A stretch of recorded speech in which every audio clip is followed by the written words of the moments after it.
cerita malam ini diawali dari Putri. Nah, Putri dan teman-temannya ini ingin mendaki Gunung Gede.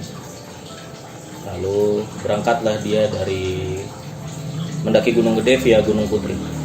Lalu jam 7 dia memulai trekking ke atas. Singkat cerita sampailah dia di Lembah Surya Kencana. Nah, kita kan tahu Surya Kencana itu lembah yang indah banget. Selama perjalanan lu trekking dari base camp menuju Surya Kencana itu kan melewati perjalanan yang luar biasa. Nah, nanti Surya Kencana itulah yang akan mengobati kepenatan, kecapean lo, kelelahan lo dengan barisan edelweiss yang cantik gitu. Lalu tibalah dia di Surya Kencana.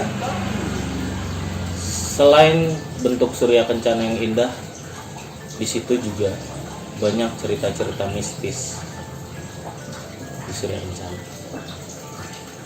Ini yang dialami oleh Putri. Keesokan harinya, Putri dan teman-temannya melakukan trekking untuk mencapai puncak Gunung Gede. Dari Surya Kencana ke puncak Gunung Gede itu kan nggak terlalu jauh ya. Kira-kira kalau emang nggak nyantai atau langsung tujuannya ke puncak itu kan kira-kira 30 menitan. Lalu jalanlah Putri dan teman-temannya dengan tujuan puncak Gunung Gede. Dia mengalami keterlambatan sebenarnya dalam perjalanan.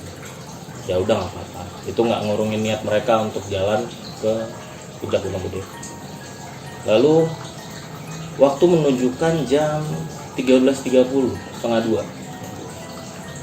Udah jam setengah 2 itu kabut udah banyak, terus cuaca udah mulai nggak bagus. Ya udahlah, akhirnya Putri dan teman-temannya mengurungkan niat untuk trekking atau naik ke puncak. Akhirnya dia turun lagi ke bawah.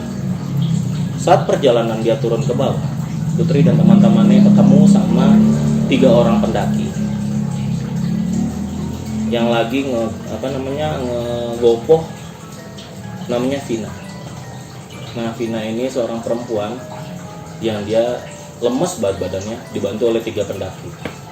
Pas ditanya, ternyata 3 pendaki ini bukan temannya Vina. Ya udah, Mama Putri dan teman-temannya berniat untuk membantu si Vina. Nah, Putri coba mengabarkan orang-orang atau rescue yang ada di base camp. Karena cuaca yang udah ekstrim, yang hampir udah hujan dan anginnya udah gede, kabutnya juga udah nutupin pandangan. Penolong dari base camp pun nggak kunjung datang. Kira ya mereka semua berniat untuk membuat shelter darurat dengan playset yang seadanya. Udah, mereka istirahat dulu deh. Setelah di saat mereka istirahat, si Vina diajak ngobrol sama teman-temannya supaya nggak terlalu bengong lah, karena di sini posisinya si Vina itu bengong terus tatapannya kosong. Lalu setelah itu diajak ngobrol. Singkat cerita, saat Vina diajak ngobrol, tiba-tiba badan Vina lemas. Lalu matanya melotot. Kaget dong Putri dan teman-temannya. Tiba-tiba Putri dan teman-temannya berusaha untuk menyadarkan Vina. Nah, di sini posisinya Vina itu udah hampir pingsan. Berusaha untuk menyadarkan Vina. Vin, ayo Vin, sadar Vin, jangan bengong, yuk kita turun gitu. Tapi Vina makin lemas dan akhirnya dia pingsan. Setelah pingsan, menurut apa? Putri dengar suara dia.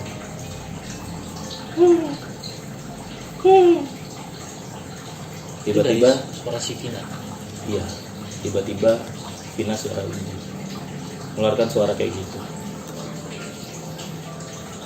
Dan akhirnya dibacalah ayat-ayat Al-Quran untuk supaya Vina nih sadar lagi. Dan alhamdulillah ayat Al-Quran dibacakan tuh ampuh. Ya udah, sadar deh Vina. Di saat Vina sadar, diajak ngobrol lagi, dikasih air hangat untuk supaya Vina minum supaya seger nih badannya. Setelah itu Dina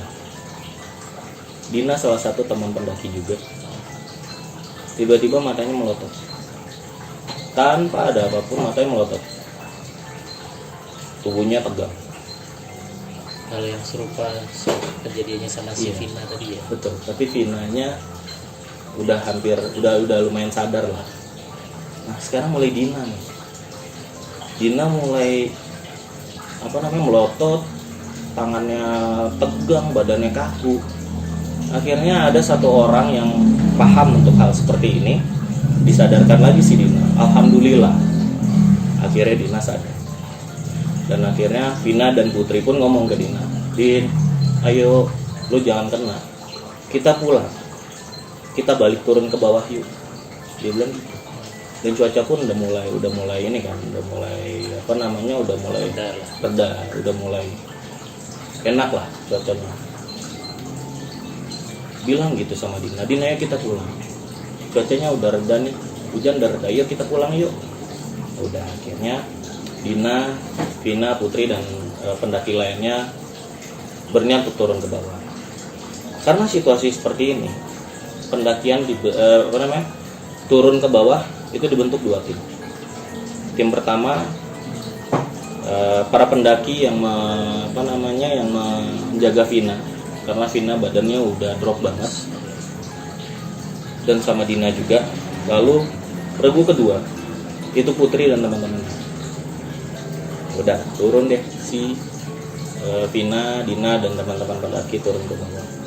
Lalu kemudian disusul sama si Putri. Saat si Putri turun ke bawah sama teman-temannya kebelet buang air kecil. Ya udah oke, kita berhenti dulu semua. Teman-teman yang buang air kecil, Putri dan teman-temannya pun santai lah, istirahat ya. Di saat si Putri santai, lalu teman sebelahnya Putri tiba-tiba ngelihat si Putri dengan pandangan yang kosong. Hanya dalam hitungan beberapa detik matanya melotot. Dan ini orang yang lain, laki-laki. Matanya melotot. Sontak si Putrinya kaget. Pas Putri sadar, astagfirullahaladzim. Sudah, kira teman-temannya berusaha untuk menyadarkan si teman yang satu lagi ini yang melotot tadi. Dan tadi lo ingat nggak ada teman yang ngerti itu? Iya. Nah itu temannya di dalam rombongannya si Putri. Lalu menyadarkan teman yang tadi ini. Oke. Setelah itu, saat si Putri diam, tiba-tiba ada yang ngelempar dia sama bentuknya kayak bola basket. Kena mukanya si Putri, dia. Putri langsung nggak sadar. Setelah Putri nggak sadar, lo tahu apa yang dirasain Putri? Pas Putri bangun, ini semua di dekat dia, badan pada gede-gede, tinggi-tinggi. Ya udah. Terus tiba-tiba Putri teriak sekencang-kencangnya sambil cekikikan. Si Putri setelah melihat yang gede-gede ini, dia diam, habis itu dia teriak sekencang-kencangnya dan dia cekikikan. Temennya bilang, kayak Putri udah gak bener nih. Itu alhasil setelah kena bola yang tadi nggak tahu datangnya dari mana. Kemudian teman yang tadi menyadarkan lagi si Putri. Put, sadar Put. Nggak bisa dibacakan ayat-ayat suci Al-Quran supaya Putrinya akhirnya sadar. Ya udah. Dan lo tahu kenapa akhirnya Putri bisa sadar? Putri tiba-tiba ngedengar suara kencang banget, dentuman yang kencang banget. Dan kayak ada batu jatuh dari pos 2. Sontak dia kaget. Saat bangunnya kaget, tiba-tiba di samping dia lagi itu ada temannya lagi yang mengalami kesurupan. gejalanya sama, matanya melotot, badannya tegang. Nah posisinya si Putri ini udah dipeluk sama temannya karena si Putri itu lemes banget. Lalu teman yang paham tadi, yang ngerti masalah itu tadi, langsung ngurusin si temannya. Ini temannya beda lagi nih. Tadi kan ada tuh yang sebelah Putri juga, tiba-tiba beda lagi orangnya, ngalamin kayak hipotermia, kejang, tapi matanya ngelotok, kejang, tegang semua. Ya udah, akhirnya temannya udah melakukan segala cara, nggak bisa juga. Satu jalan yang belum dilakukan, yaitu orang ini harus disiram sama air panas. Karena si teman yang paham tadi percaya kalau sosok ini akan hilang kalau disiram dengan air panas. Ya udah, dia masak air panas dulu.